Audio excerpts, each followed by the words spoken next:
नमस्कार। आज एटू संवाद मेल आमी এই কাৰণে পাতিছো যে 31 और 1 জানুয়াৰি এটাও অ্যাক্সিডেন্ট নোহোৱাৰ কাৰণে আমি কেনেকুৱা ব্যৱস্থা লৈছোঁ এইটো বিৱৰণ দিব বিচাৰিছোঁ। এতিয়া আমি আজি প্ৰায় আমাৰ হোটেল বা পিকনিক স্পট বা এনেকুৱা স্টেক হোল্ডাৰ য'ত মানুহবিলাকে মদ খায় বা এনেকুৱা প্ৰবেবিলিটি বেছি থাকে এইটো স্টেক হোল্ডাৰ লগত আমি মিটিং পাতিছোঁ। তাত আমি বিভিন্ন ডিচিজন লৈছোঁ। প্ৰথম হ'ল যে আমার লক্ষ্য হব যে ড্রাঙ্ক ড্রাইভিং 0% আমি এটু ডিসাইড করিছো যে ড্রাঙ্ক ড্রাইভিং হব না লাগে। এই কারণে হোটেল বিলাকত আর পিকনিক কমিটিক আমি নির্দেশ দিছো যে এইটো তেওক চাব লাগিব আর তেওক বারে বারে এইটো এনাউন্স কৰি থাকিব লাগিব যে এইটো ড্ৰাইভাৰ বিলাকক ড্ৰাঙ্ক ড্ৰাইভ কৰিব নোৱাৰে।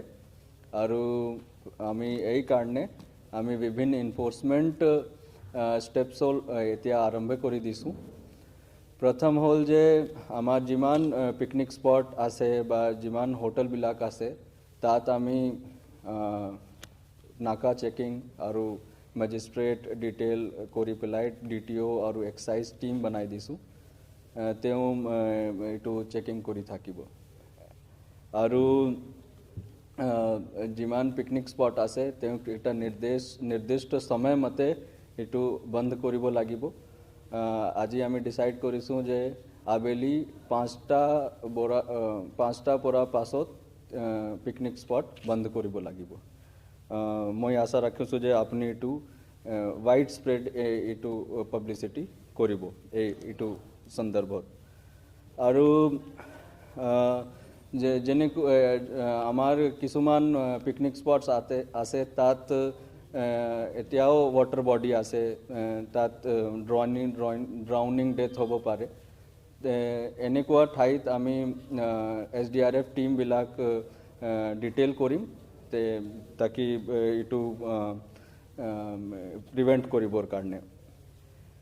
আৰু হোটেল বিলাকত আমি এটা নিৰ্দেশ দিছোঁ যে যদি হোটেলত এইটো মদ বিলাক লাইসেন্স আছে, মদৰ লাইসেন্স আছে, তাত ড্ৰাইভাৰক এইটো ড্ৰাঙ্ক এইটো এলাউ নকৰিব। আৰু যদি ড্রাইভার ড্রাঙ্ক আছে তেওঁক আমি এটা সেট অফ ড্রাইভার্স নিজে রাখিবলৈ এইটো নির্দেশ দিছোঁ যে তেওঁ হোটেল বিলাকে বা পিকনিক স্পট বিলাকে এটা কিছুমান ল'ৰাখিনিক যে ড্ৰাইভিং লাইসেন্স যাৰ আছে তেওঁক এইটো ৰখিব, তাত ল'ৰাখিনি থাকিব। আৰু যদি ড্ৰাইভাৰ বিলাক ড্ৰাঙ্ক আছে তাত কিছুমান চাৰ্জ এইটো দি পেলাই তেওঁ এইটো ড্ৰাইভাৰক ফেসিলিটি ইউজ কৰিব পাৰিব। গতিকে আমাৰ ড্ৰাঙ্ক ড্ৰাইভিঙৰ ফাইন এতিয়া মই উল্লেখ কৰিব বিচাৰিছোঁ। ফাইন হ'ল punishment 1000 rupees fine, 10,000 rupees fine, 6 months imprisonment and cancellation of driving license। তো এইটো বেছি ডাঙৰ এইটো ফাইন আছে। তো এই কাৰণে মই ভাবিছোঁ যে আমি যদি মানুহক এইটো এনেকুৱা অপশন দিওঁ যে তেওঁ নিজে কিছুমান চাৰ্জ দি পেলাই তেওঁ এটা ড্ৰাইভাৰ এদিনৰ কাৰণে ড্ৰাইভাৰ হায়াৰ কৰিব পাৰে, তেওঁ মোৰ মতে তেওঁ লৈ ল'ব।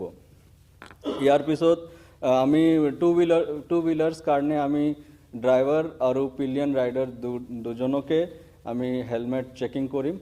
আৰু যদি তেওঁ হেলমেট পিন্ধা নাই তেতিয়াহ'লে আমি আইন মতে এইটো স্টেপস ল'ম। আমার এইটো চিৰাঙৰ পাব্লিকত এটা অনুৰোধ আছে যে যদি তেওঁ পাৰে তেওঁ ঘৰত সেলিব্ৰেট কৰিব পাৰে।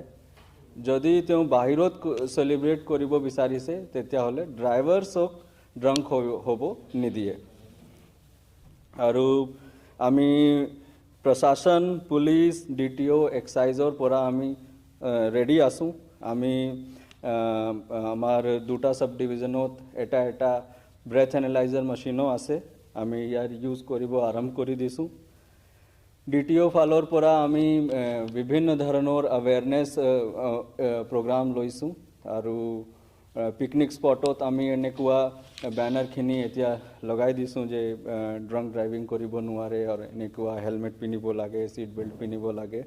আমাৰ এটা হোৱাটছএপ নম্বৰ আছে, তাত মানুহে জেনেৰেল পাব্লিকে এইটো কমপ্লেইন কৰিব পাৰে যে এনেকুৱা ট্ৰাফিক নিয়মবিলাক পালন হোৱা নাই। আৰু আমি আৱেৰনেছ কৰি আছোঁ। আমি এইটো আমাৰ লক্ষ্য আছে যে এটাও এক্সিডেণ্ট এতিয়া এবাৰ 31 বা 1 জানুৱাৰীত আমি এটাও এক্সিডেণ্ট হ'ব নিদিওঁ। এইকাৰণে আমাৰ পিকনিক স্পট কমিটি, আমাৰ হোটেলবিলাক তেওঁক আমাক এইটো এশ্বৰেঞ্চ দিছে যে তেওঁ আমাক কোঅপাৰেট কৰিব আৰু আমি প্ৰশাসনৰ ফালৰ পৰা এনফৰ্চমেণ্ট কৰিম। ইয়াৰ বাদ দি আমাৰ দুটা ডিফাৰেণ্ট ইস্যু আছে। কালি আমাৰ এটা মাইক্ৰ' ফাইনেন্স প্ৰগ্ৰাম আছে 1:30 PM পৰা, এইটো পৰেড গ্ৰাউণ্ডত হ'ব।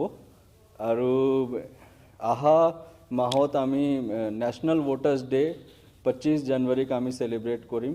এই কাৰণে বিভিন্ন ধৰণৰ আমি প্ৰগ্ৰাম কৰিম। ইয়াৰ উল্লেখ আমাৰ ইলেকশ্যন অফিচাৰে কৰিব এবাৰ।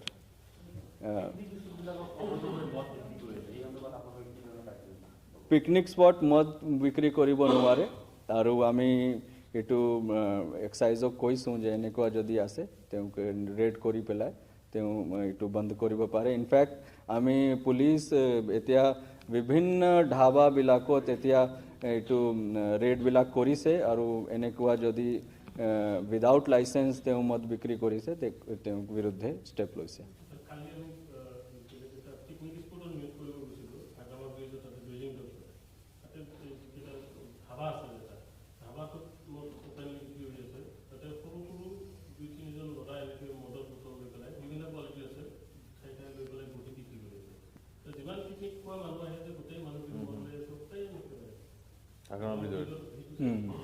এইটো আমি will take action.